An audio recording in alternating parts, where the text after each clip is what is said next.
My name is Amber and I'm a nurse case manager at the palliative care team. Advanced care planning is really important because it takes somebody's goals and values, puts them into medical orders so their doctors and their healthcare team know how to take care of them best. The most important part of an advanced care planning is really the conversation.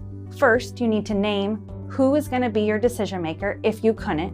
And then secondly, you need to talk to that person about what is most important to you regarding your healthcare.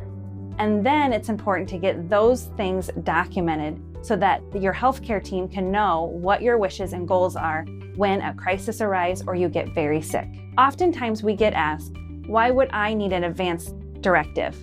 I'm not sick and I'm not elderly. But we really think it's important that all people over the age of 18 have at least named who their medical decision maker is, because we never know when something might happen where you could no longer speak for yourself. Then beyond that, once somebody is diagnosed with a serious illness, it becomes even more important to have these conversations not only with their loved one, but also their healthcare providers so that they know how to take care of them best. People can start advanced care planning multiple ways.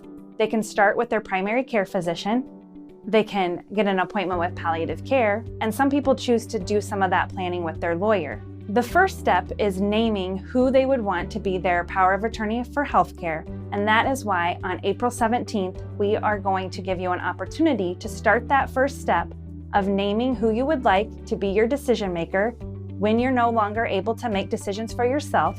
And at that time, if next steps need to be taken, the palliative care team representative would be happy to discuss with you what further steps should be done. I am passionate about advanced care planning. As a nurse, I never want somebody to not get the care that they want and to get care that they never wanted.